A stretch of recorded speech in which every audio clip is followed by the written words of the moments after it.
How you doing, everybody? I'm Scott Jelinek with the Master Investor Academy, and today I just wanted to answer an email that was just sent to me, and I've gotten this question several times, and so I just figured let me make a video to go ahead and answer it. I'm going to read it to you. It just says, Scott, good news. I just got my first contract. I do not have an attorney yet. Do I need an attorney or a title company, and how do I find one? Signed, excited and nervous, John.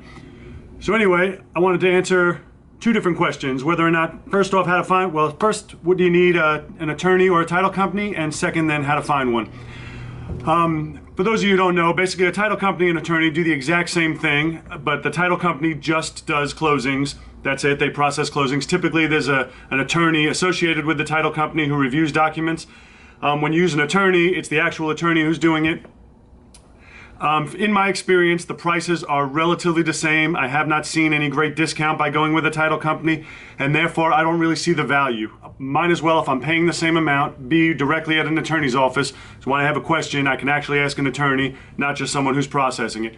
I don't mean to offend everybody with title companies, but it's just my opinion. I've always been with an attorney. The reasoning is, it just doesn't make sense to me anything else. If I'm sitting at a table and I have an attorney sitting there and I have questions, even if they're unrelated to this closing, I got that attorney sitting there to ask that to. I'm paying the same amount of money, so it's costing me nothing, and I have the extra security of having an attorney there with me. So my opinion is, if I have the choice between a title company and an attorney, I always opt for the attorney. I think some states are different, where they just do everything through title companies. In Virginia, as far as out here, we have a choice. Every state may be different. If you're with a title company in another state, I'm sure it's not the end of the world. My personal preference, I prefer to go with an attorney. Next question is, how do you find the attorney? There's a couple different ways, and I'm going to tell you exactly how I did it. Well, the couple different ways are, you go your local real estate investment group. You can talk to other investors that you do business with, people that you see on the street buying and selling houses, people that you're selling to or buying from. They basically, most professional investors have an attorney or a title company that they exclusively use.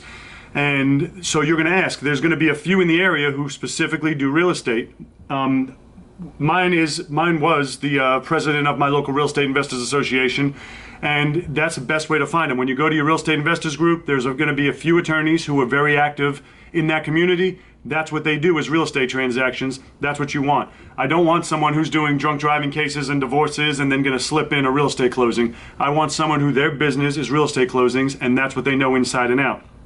Now, after you find somebody, the next step is you basically have to interview them.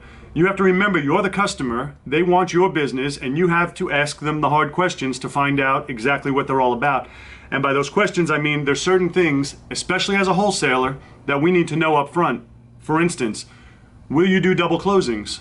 Some attorneys, absolutely not. And it's not illegal, at least not in my state. Double closings are perfectly legal, but I dealt with some attorneys, they say, no, we don't do it. We have to wait for the first one to show up as recorded, then we can do the second closing a week later. And I'm like, well, that's not a double closing. I want somebody who I can do one closing right here at this table, then turn right around and do the second closing of me selling it. But not just will they do a double closing, are they going to make me fund it? Now, typically, if it's a mortgage involved, if my buyer's using a mortgage, then they're going to force me to fund it. And that's just the law, because they don't want this person's mortgage, the bank's money, being used to fund something other than that purchase. I understand that. However, if it's a cash buyer, and I have a seller that owns the house, owns it free and clear, or however they're paying for it, it doesn't matter. I want to make sure you're not going to require me to bring the money and my buyer to bring the money, and then pay the buyer and then pay me, and then I have to take out the money for a day and then wait a day to get paid back. The way my attorney works it now is he will write up a note basically from my buyer saying he's loaning me the money, exactly what's on my HUD for my buy. He's loaning it to me for one day, and it's getting paid back right on the HUD where he's doing the purchase. That's one thing that to me is very important to make sure up front that your attorney will do, because if your attorney won't do double closings or won't allow you to do them non-funded, well, if you don't have that cash, you're done. You can't do deals, or you're going to have to borrow money, which there's lenders who will loan you the money for the day, but typically they'll charge you about $1,000, and so why spend it if you don't have to, if you just have an attorney who's willing to do with it. Another good question to ask is, this is a good one, a seller side only HUD. I spoke about this in another video, but I'm going to speak about it again. This has been crucial for me for not double closing. If I have a deal that I can do an assignment on, the only reason I used to double close was to protect my buyers and sellers from seeing all the information on the HUD. and I didn't want somebody to see, oh, you're making 30 grand, and then flip out and say, I'm not signing. So with a seller side only HUD, the seller only sees the information that pertains to them, and the buyer only sees the information that pertains to them. It seems common sense that there's no reason everybody has to see the other side's HUD, but you'd be surprised. Some attorneys we go to say, nope, not doing it. We have to full disclose everything, and that's not reality. You do not have to disclose anything that does not pertain to them, but some attorneys won't do it. So make sure you ask your attorney, is he willing to do a seller side only HUD? Very important to me. Another thing is, I always put right in my contract, it says we're going to close at this specific attorney. However, when I'm selling to professional investors, most of them say the exact same thing. They say, well, I close all my deals at XYZ. I'm not buying it anywhere else. That's the only place I close. Therefore, I still bring my seller to my attorney because I like to be in the loop and be able to help control the deal. But all the money for the attorney or the title company is made on the buyer side. So you got to make sure your attorney is not going to become disgruntled if you're bringing 2, 3, 5 deals and they're only getting the seller side, because there's not much money on the seller side. They get a $350 fee, and that's pretty much it. And all the money is made on the buyer side for the title insurance and all their closing expenses. So you want to make sure that this attorney sees a bigger picture and isn't greedy and is not going to say, no, we don't want it unless we get both sides. I've had it, believe it or not, I've had attorneys tell me, why don't you just bring that to let the other attorney do both sides?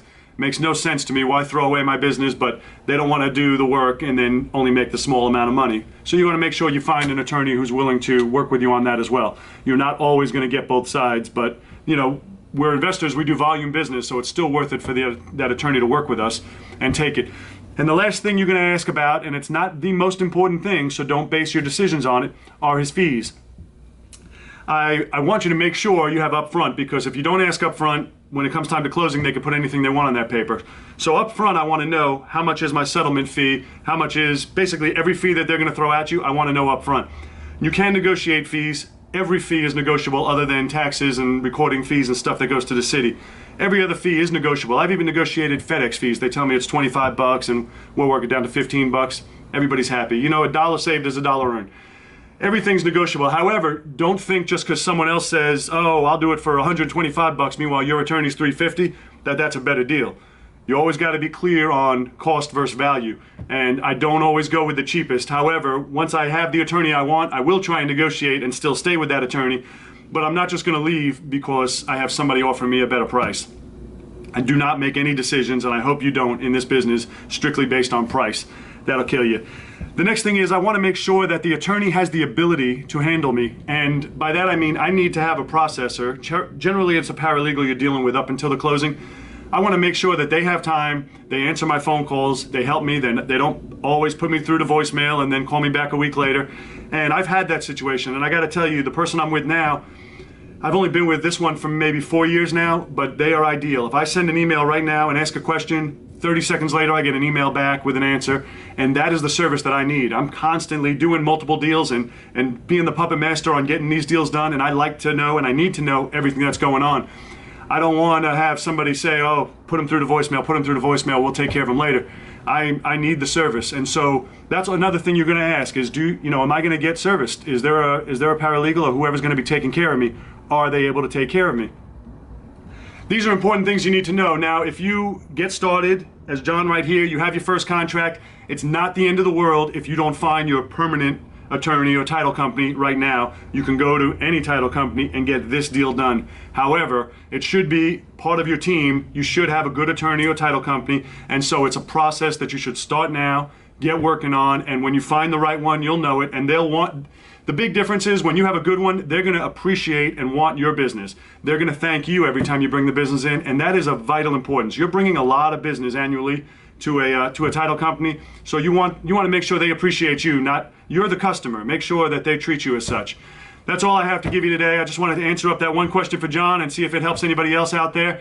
Scott Jelinek, and if you have any comments or questions, feel free to comment right below, and I will talk to you soon. Have a great day.